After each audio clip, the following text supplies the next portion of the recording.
David, it's wonderful to have you here. I'm delighted to be here, and I'm delighted that I've got something nice to talk about as well. I tell you what, you guys. Just started reading the book. I mean, Rassie Erasmus, Stories and the Life of Rassie Erasmus. Yeah.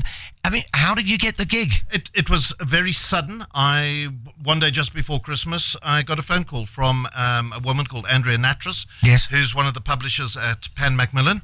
And she was very blunt. She said, I got a project for you. Do you want to write Rassie Erasmus's memoir? And I went, yeah.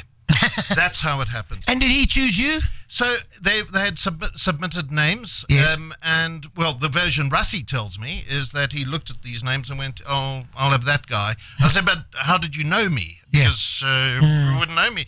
He lives in Cape Town. He doesn't listen to radio in Joburg. I don't think he listens to any radio. I used to present a sports show, a rugby show on SABC for 11 years, and he went, "Yeah, I used to see you on that show."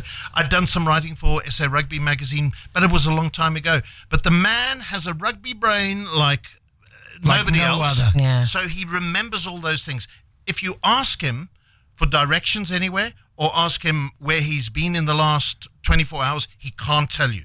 But he can tell you minute by minute of various games that he played in the 1990s. Wow. He's hyper-focused on rugby. So he went, "Yeah, I remembered you from that." And so off we went. But the thing was, for both of us, when we first met, we were complete strangers. So we met to discuss how we were going to work and just kind of feel each other out. And we scheduled a meeting for 1 hour. I met him at the Grendel Wine Farm. He was doing a whole lot of workshops there. And we sat down for that hour, which turned into 3 hours solid. We didn't stop. They kept bringing us bottles of sparkling water and some tea and things like that. Oh, whatever, David. So that was the rule. That was the rule. Oh, was that the rule? Booze. No booze. No booze. No, we weren't going to do booze because I said to him, I've seen the documentaries and it doesn't work with booze. No. Because there'll be loads of tears and we needed the information. Yeah. So we chatted. I'm talking about you crying. Oh, yeah. Thank you. And we decided, I said to him, "You just got to trust me." And we went, "Okay, well, that's the deal.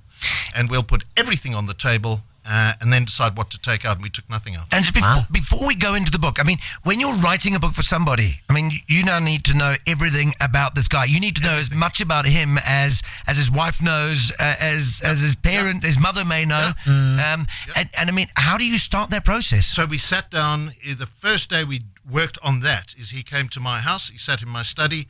I set up microphones and recorded, and we started talking. But every session we spoke for 8 hours, 9 hours. But solid. The man won't take a break either. You want to start? No, chum, let's keep going. And he just loved, once he was on a roll, and it was almost like therapy for him. Yeah. But you're right, we dug into everything. But Parky, it's from being on radio, where we are extracting stories from people all the time. Yeah. So I would nudge him along all the time. What happened next? How did you feel about that? And just interrogate and dig and peel away the layers and strip him bare. And that's exactly it. I learned so much more about him than most people were able to know. The thing is, he was very happy for most of it to go in the book.